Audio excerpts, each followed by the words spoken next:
Good song. With more than my share of happiness. This is International Happiness Day, and Frederika Roberts is the happiness speaker. Frederika, good morning. Good morning, Frank.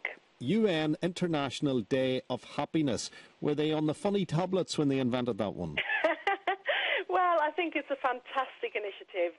It's the third year it's running now, and it's getting bigger and bigger every year. And they took a leaf out of the page of Bhutan, who measure gross domestic happiness above gross domestic product in terms of looking at how well the country is doing. And they want all of us to really look at happiness on a global scale, and they want it to form part of policy for governments, which I think is fantastic. Being happy is the most delightful thing, because people say, you know, your health is your wealth and whatever, but if you're healthy, you're definitely going to be happy, or at least you should be. If you're healthy, you should be happy. Frederika, you are the happiness speaker. What does a happiness speaker do? I travel up and down the country and I speak, so I give keynote speeches, I run happiness workshops, and I'm also a certified laughter yoga leader, so I deliver laughter yoga sessions as well. I do a lot of my work in schools with pupils, but I've also worked with parents and teachers. I talk to businesses, I've worked with charity workers, and I've also written a book, Recipe for Happiness. So I spend my time immersed in happiness, which is a wonderful state of being. Yeah, it sounds good. What about this laughter yoga? How can you do yoga if people are tittering? Well, it's maybe a bit of a misnomer. The yoga part of it comes from the deep diaphragmatic breathing, which is very yogic type of breathing. But actually, it's just laughing for no reason, no jokes, no comedy, no humour, and it's teaching yourself to just laugh on demand almost, which, of course, when you are going through maybe a miserable or a difficult time, it's quite difficult to find something to laugh at. So it's a really useful skill to have, because laughter is such a fantastic release of endorphins and such a great health booster as well. But there is a very thin line, isn't there, between laughter and being tearful? There is, and actually the emotions are very closely linked, and sometimes you find that when you do a laughter yoga session, when you do an intense 10-minute laughter yoga meditation, sometimes people can tip into crying, and it's just a release of emotion, and that's all fine. And, you know, equally you can start off crying and then burst into laughter. The two are very closely linked. Now, I want you to be brief on this one, but one of your books, or the book you referred to, Recipe for Happiness, 9 Essential Ingredients for a Happy Life. Can you do them like a top 9 for me, briefly? Very quickly. Well, the first one is that happiness is a deliberate state of mind, so it's a choice. You need to ask for help and give others help. Being altruistic is really, really important for happiness. There are chapters on there in terms of, you know, moving on, so next, not dwelling on the things that have gone badly, and savouring every single moment. I'm conscious of time, so I won't give you every single chapter, but those are some of the absolute key ones, and gratitude is really, really big in there. Being grateful and actively grateful, so writing down 3 gratitudes a day, for example, is a really good way to actually boost your happiness, and if you do that for just 1 week, it could actually potentially make you feel happier for up to 6 months, so that's fantastic, isn't it? Is there another one? Well, yes, there is another one, energy. So put lots of energy into your day. So it's about how you energize yourself, and also doing physical exercise.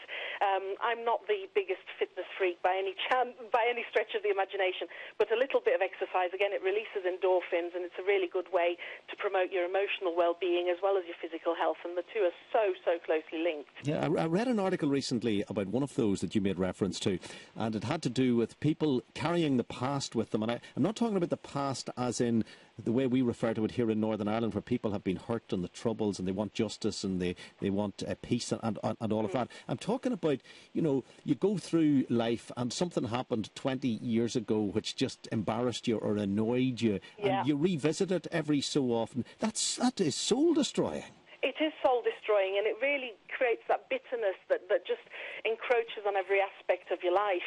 And I know that as a woman, you know, I have been guilty of doing that. We have very long memories when it comes to the men in our lives. And, you know, if my husband did something wrong 20 years ago, I'm sure I can find a way to remind him occasionally. But it isn't healthy. It isn't good for us. And really dwelling is not the best way to look after our well-being. Obviously, when terrible things happen, we have to let ourselves feel those And one of my chapters is actually called Pain is a Good Thing. You know, it's about actually allowing yourself to feel the emotions. Don't try and mask them. But there comes a point where you need to say, right, I need to now move on from that emotion and build up my happiness and my well-being again and move forward. There are two great examples that spring to mind. Rob Green, the England goalkeeper across at the World Cup in South Africa, dropped the ball into the net on his debut. He just made a complete and utter mistake in front of 1 billion people. It must be very difficult for him, no matter how good a goalkeeper he is now. Okay, he's not playing for England anymore, but he's playing in the leagues and whatever. It must be very difficult for him when he revisits that moment. Another example, there's the leader of the Green Party recently. She was on LBC radio, I think, and she forgot her policies, and she got absolutely hammered because she couldn't answer straightforward questions that a GCSE kid could have answered. She will kick herself for that. However, if either of them are living with that moment of revisiting those two examples, they're destroying their own futures, aren't they?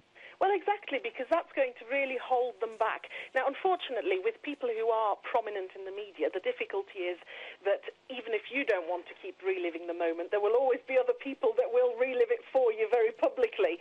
But from their perspective, if you have an experience like that, if you keep revisiting that, then every time you try and take an opportunity, every time you try and achieve something, you will have that big doubt hanging over you saying, oh, but I failed massively that time, therefore I won't do it again. So it's really important to kind of say, right, that was in the past, it's happened, move on, whatever else everybody wants to talk about. But from my point of view, I'm going to move on, and I know the next time's going to be different. And actually there are always lessons to learn from the biggest blunders in life.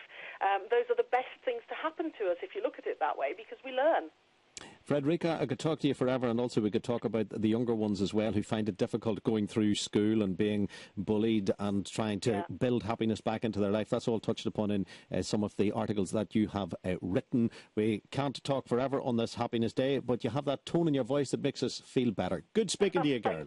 Thank you very much, Frank. It's the happiness lady, as we sometimes refer to her, as the happiness speaker. Frederika Roberts on the radio on this International Day of Happiness, courtesy of the UN. How happy do you feel?